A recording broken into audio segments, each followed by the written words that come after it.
See, Karen had always been handsy with boundaries, but I never expected her to go this far.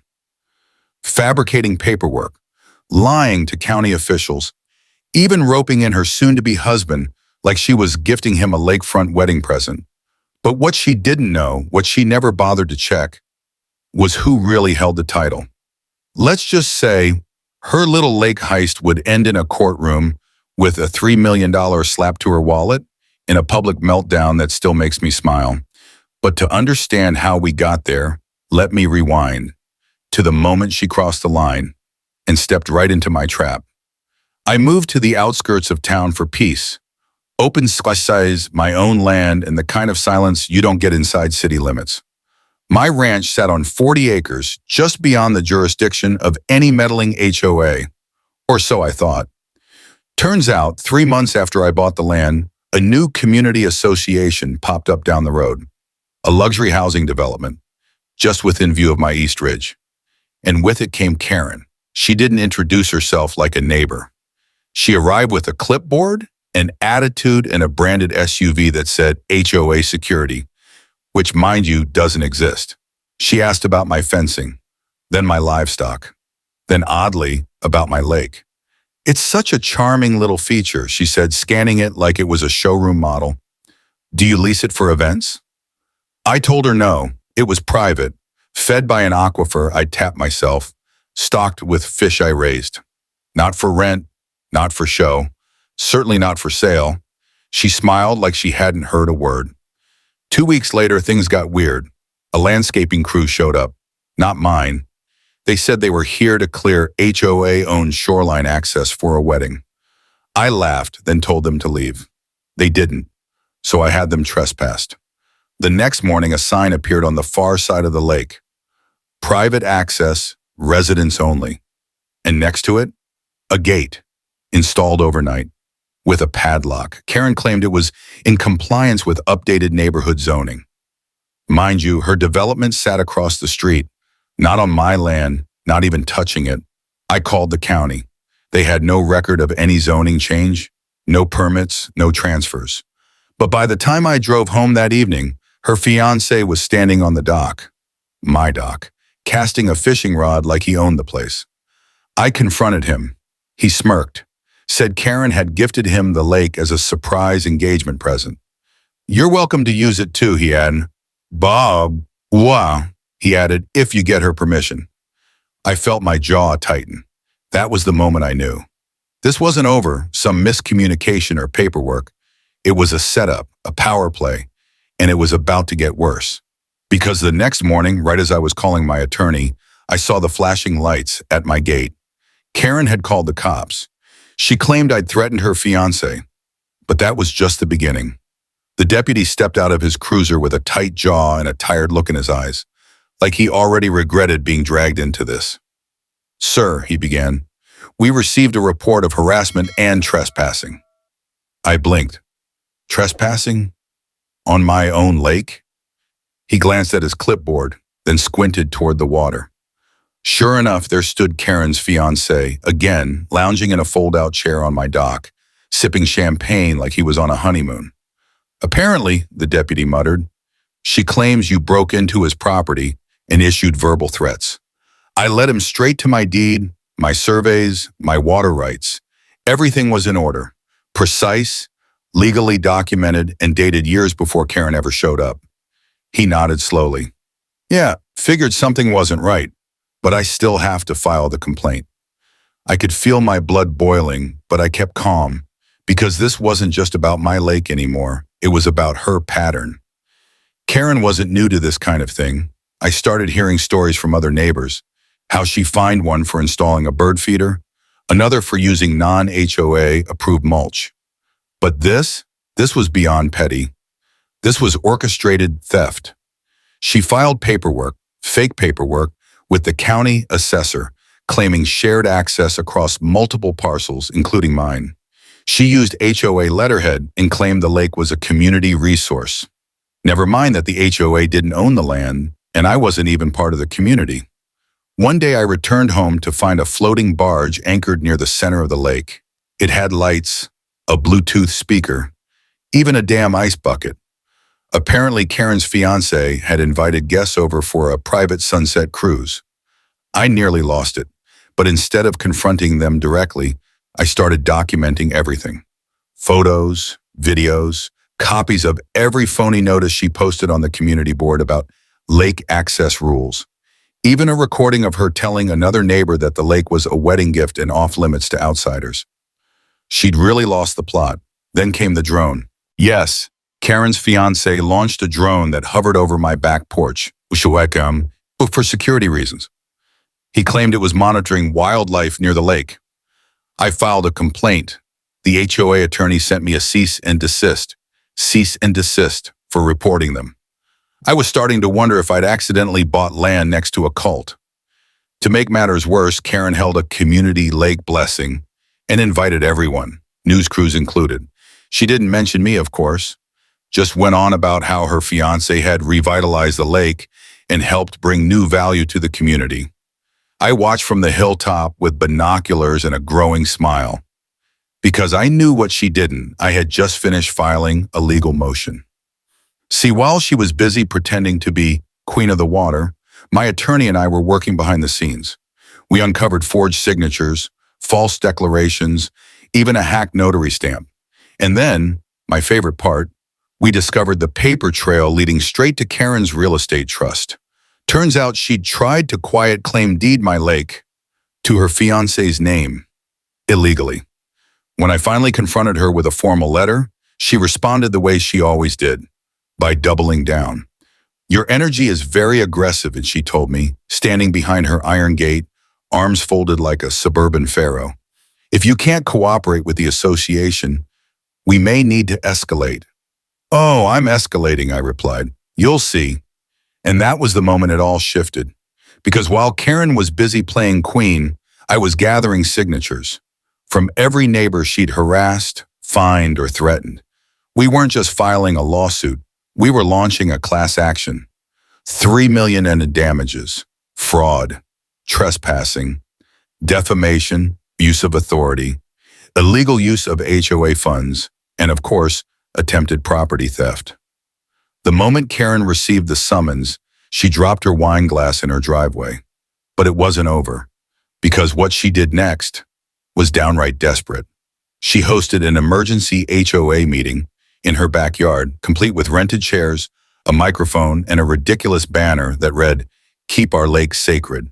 She tried to rally the neighborhood, claimed I was a threat, a sovereign citizen trying to destroy community values. But no one clapped, no one stood, and one by one, they started walking out. That's when I knew it was time to flip the script, time to go from defense to offense, because I wasn't just going to get my lake back. I was going to take down her entire HOA reign, one fraudulent signature at a time. The moment Karen's banner fell and the last neighbor walked out of her "Keep Our Lake Sacred" backyard circus, I knew the tide had finally turned. But this wasn't just about poetic justice anymore. It was about proof. So I got meticulous. First, I brought in a licensed surveyor. He ran GPS-aligned markers across every inch of my lake boundary and confirmed what I already knew. The HOA property line didn't touch a single drop of my water. Next, I contacted the county assessor's office and sat down face-to-face with their supervisor. We reviewed every forged document Karen had filed. Every one of them had irregularities, mismatched font, missing seals, signatures that didn't line up. One, hilariously, even had my name misspelled, and that was enough to open a formal investigation. But the real masterstroke?